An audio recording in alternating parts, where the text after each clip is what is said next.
నడిచింది. ఇప్పుడున్న ప్రభుత్వం ఏం లేదు, మన్ను పోస్తుంది, జనాల మీద దుమ్ము పోస్తుంది, గాలిలో కొట్టుకపోతుంది. మళ్ళీ సార్ రేవంత్ రెడ్డి డిపాజిట్ కూడా దక్కవు, ఏం లేదు, 0-0కి వస్తాడు.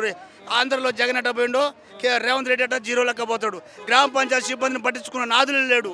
ఏం పనులు అడ్డగోలు చేపిస్తుర్రు, ఇష్టం వచ్చినట్టు చేస్తున్నారు, వాళ్ళు ఇష్టం వాడుకుంటారు, కార్యదర్శులు బెదిరిస్తుర్రు. ఏం లేదు, మల్టీపర్పస్ విధానాన్ని రద్దు చేయాలి. మళ్ళా అకౌంట్లో నెలకు అకౌంట్లో 5వ తారీఖుల్లో జీతాలు వేస్తున్నారు. అది లేదు, ఇది లేదు, ఏ లేదు. కేసీఆర్ అడగ ముందుగా 1000 రూపాయలు పెంచిండు. మంచి గ్రామ పంచాయతీ సిబ్బందిని గుర్తించిందే కేసీఆర్. వాళ్ళకు యాక్చువల్ చెప్పాలంటే ఈ రేవంత్ రెడ్డి కాంగ్రెస్ ప్రభుత్వం రోజులు ఎన్నడూ ఏది లేదు, ఎక్కర్లేదు. ఏడేసిన గొంగడి అనే ఉంచుతారు, ఏడేసిన వాళ్ళ సూట్ కేసులు అలా చేయడం జరుగుతుంది. ఏం లేదు, యాడికి పోయినా ఎక్కడ పోయినా ట్రాఫిక్లు ఊక పోలీసులు పట్టుకుంటారు. ఈ టీఆర్ఎస్ ప్రభుత్వం అసలు పట్టుకోలేదు. ఎప్పుడు చూసినా ఊక ట్రాఫిక్ చేస్తారు, ఊక పట్టుకుంటారు. వర్కర్లని గ్రామ పంచాయతీ సిబ్బంది విడిచిపెట్టేది, సిబ్బంది లేదు, ఇబ్బంది ఏం లేదు. మా గ్రామ పంచాయతీ సిబ్బందికి ఒక గుర్తింపు కార్డు కూడా ఏం లేదు. మా బతుకులో వేస్ట్ చేస్తారు తప్ప ఏం లేదు. ఈ కాంగ్రెస్ ప్రభుత్వం వచ్చిన ఇప్పుడు సంవత్సరంన్నర అయింది, ఏమి పట్టించుకుంటలేరు. ఎక్కడనే దాన్ని కార్యదర్శనం చేస్తారంటే మీరు పని చేస్తున్నారని మాట్లాడుతారు. ఊనంటే అది అంటారు, ఏది లేదు. ప్రజల ప్రభుత్వం కన్నా గాజులు కాసిన ప్రభుత్వం మంచిగా ఉంది. ఇప్పుడు ప్రభుత్వం కన్నా గాజులు కాసిన ప్రభుత్వం, గాజులు కాసిన ఒక నయంగా ఆ గాడి దర్శనం నష్టం హైనంగా ఊరికి వస్తుంది దగ్గరికి. ఆ మ్యాథ్స్కి గుగ్గిలు పెట్టి తింటుంది. అందుకని హీనంగా పడుతుంది కాంగ్రెస్ ప్రభుత్వం. వేస్ట్ ఉన్నారా? ఏం ప్రభుత్వం అండి? సంవత్సరం సర్పంచ్లు ఇంతవరకు పెట్టకపోతే ఏం లాభం అండి? సర్పంచ్ సంవత్సరం ఏంది? ఎక్కడ ఏ రాష్ట్రంలో ఏ దేశంలో ఉందా ఇట్లా? ఇంత ఘోరమైన పని ఎక్కడ లేదు. ఈ కాంగ్రెస్ ప్రభుత్వం వస్తేనే ఇదే బతుకులు, ఇదే రోడ్ల మీద దుమ్ములు కొట్టాడవలసిందే. ఎన్ని రోజులు బతుకులు రకరకాలుగా ఏ పల్లె పోయినా ఏ గెల్లె పోయినా కేసీఆర్ తలుచుకుంటారు తప్ప చేసుకున్న ఒక ఎకరం పొలం రైతు చేసుకున్న పొలం నీళ్ళు గండిపోయి అగిపెట్టి గీరి మందు తాగుతారు, ఊరి పెట్టుకొని వస్తారు. వాటర్ సాగర్లో ఎన్నిసార్లు 3-4 సార్లు శ్రీశైలం గేట్లు లేపినా కానీ ఒడ్లు పైన దానికి నీళ్ళు రప్పించారు. ఇప్పుడు సాగర్లో శ్రీశైలం 10 సార్లు నీళ్ళు లేపినా కానీ ఇంతవరకు నీళ్ళు సుక్క సాగర్ల నుంచి నీళ్ళు వేరే రాష్ట్రాలకు అమ్ముకుంటారు తప్ప నీళ్ళు ఇతర గ్రామాలకు ఇతర జిల్లాలకు వాటర్ అనేది మాట రప్పిస్తలేరు. ప్రతి ఒక్క జిల్లాలో నీళ్ళు పొలాలు ఎండిపోతారు, రైతులు ఊరి పెట్టుకొని వస్తారు, మందు పోసుకొని వస్తారు. పెళ్ళాల పుస్తకాలు ఏం తీసుకొని బ్యాంకులలో పెట్టుకుని ముత్తు ఫైనాన్స్లో పెట్టుకొని వచ్చి ఆ డబ్బు సొమ్మటే పోతుంది, అన్నిటే పోతున్నాయి. ఏం లేదు, రేవంత్ రెడ్డి గారికి దండం పెడుతున్నాం మేము. మళ్ళీ డిపాజిట్లు దక్కకుండా పోతాడు ఈయన. మంచి సమాజం ఏముండదు దక్కో అనుకుంటే ఏముండదు అక్కడ కూడా పోవాల్సి తప్ప ఏం రెండో మార్గం ఏం లేదు. మార్పు అంటే ఏం లేదు. ఇంకా మళ్ళీ మార్పు లేదు, గీర్పు లేదు, మొత్తం చూపించిండు. అంటే ఏమంటుండు,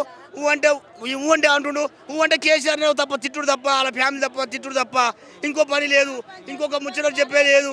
ఏం లేదు అంటే కేసీఆర్ని మేడిగడ్డ అన్నాడు.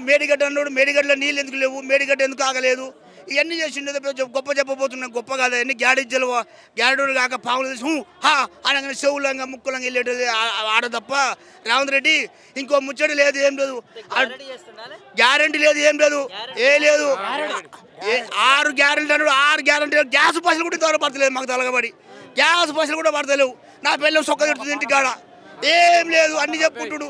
గ్యాడోడు కాక అన్నట్టు డోలు కొట్టగానే అది మీద ముసుగు కప్పుకొని అనగానే చెవులంగా పావులు ముక్కులంగా పావులు తేలి తప్ప నాలుగలంగా పావులు తప్ప వెళ్తే అప్పుడు రేవంత్ రెడ్డి మాటలు తప్ప అంటే కేసీఆర్ కుటుంబాన్ని తిడుతుండు తప్ప కానీ ఇంకోటి వేరే ప్రజల గురించి దేని గురించి ఆలోచిస్తలేడు. అంటే కేసీఆర్ ఏం చేయలేదు, పాముదులో పన్నాడు దున్నే చేస్తాడు. ఆయన ఉన్న ప్రభుత్వంలో చక్కగా 10 గుంటలు చేసిన రైతు కూడా పుట్లు పండించుకొని సన్నోట్లకు బోనస్ ఇస్తాడు. ఆ సన్నోట్లు ఐకేపీలో ఒడ్డు పోస్తలేరు, ఆడిపోతున్న ఒడ్లు కొంటలేరు. ఏం ప్రభుత్వం అండి ఇది? ఏ రాష్ట్రం అండి ఇది? ఏ రాష్ట్రం? తెలంగాణ రాష్ట్రంలో కేసీఆర్ కొద్దిగా గుట్టలు రాళ్ళు ఇచ్చిపెట్టిపోయింది కానీ ఈ గుట్టలు రాళ్ళు మొత్తం అమ్మకం ఇతర రాష్ట్రాలకు అమ్మకం తప్ప ఏం లేదు. ఈయన రాజ్యం ఏం లేదు. ఇందిరమ్మ రాజ్యం అంటాడు, ప్రజల రాజ్యం అంటాడు, ఈ రాజ్యం అంటాడు, ఆ రాజ్యం అంటాడు. ఏ రాజ్యం? కార్మికుల గ్రామ పంచాయతీ కార్మికులను చచ్చిపోతే కూడా పట్టించుకున్న ఆది లేడు. పిల్లి చచ్చినా తీసేమంటాడు, కుక్కని చచ్చినా తీసేమంటాడు. గంతోడు బ్లౌజులు లేవు. మాకు అంత సబ్బులు ఇచ్చిర్రు, కొబ్బరి నూనె ఇచ్చిర్రు, నూనె ఇచ్చిర్రు, చక్కదానంగా అన్ని మంచి అన్ని కట్ చేస్తురండి.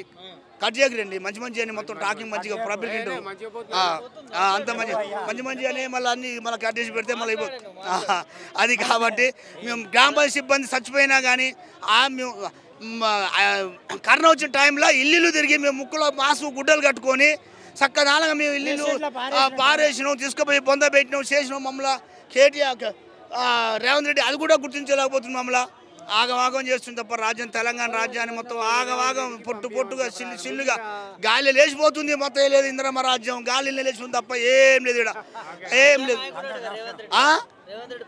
ప్రజానాయకుడు కాదు ఆయన.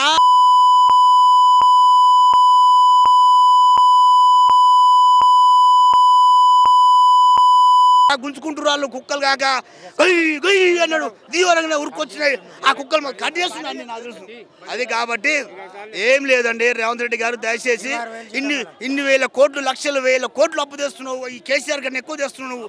ఆ ఎన్ని తెచ్చి ఏం చేస్తున్నావు సుట్కేసి నింపుకోకండి. మయ్య గారిని మిమ్మల్ని దండం పెడతా. ఈ గ్రామ పంచాయతీ సిబ్బందిని కొద్దిగా కనిపెట్టుకోండి. మీరు కొద్దిగా మాకు 26,000 జీతం ఇస్తే మా పిల్లలు బతికించుకుంటాం, ఆ సామాజిక భత్తం చేస్తాం తప్ప. ప్రభుత్వం ఇంటి పన్ను వసూలు చేస్తున్నారు రోజు వారం నుంచి ఇంటి పన్ను. ఇంటికి పోతే గుద్దలంతా మమ్మల్ని పట్టుకున్నారు. ఏం చేసినావు అయ్యా? నీళ్ళు లేవు మాకు, సాగర్ వాటర్ నీళ్ళు ఇన్నాళ్ళు తాగితే ఏమన్నా టేస్ట్ ఉండేది? ఇల్లు తిరిగిపోయి నీళ్ళ కడితే నీళ్ళు రుచి లేవు, టేస్ట్లు అంటారు ఒక్కొక్కరు ప్రజలు ఊళ్ళల్లా. ఏం లేదు, మురికి నీళ్ళు వండు గదరగా వస్తున్నాయి. అలా నీళ్ళు ఫిల్టర్ చేస్తలేరు నీళ్ళు అసలుకి. ఎందుకండి ఏం చేస్తుండండి? అసలు ఇంత కేసీఆర్ ఉన్నప్పుడు ఒక్క లోట నీళ్ళు తాగుతారు, 3 లోటలు నీళ్ళు తాగబుద్ది అయింది మాకు. ఈ నీళ్ళు నోట్లో పోసుకుంటే మంద ఉండి నీళ్ళు తాగబుద్ది కావట్లేదు. అసలు ఫిల్టర్ చేస్తురా చేస్తలేరా ఏం సంగతి అండి?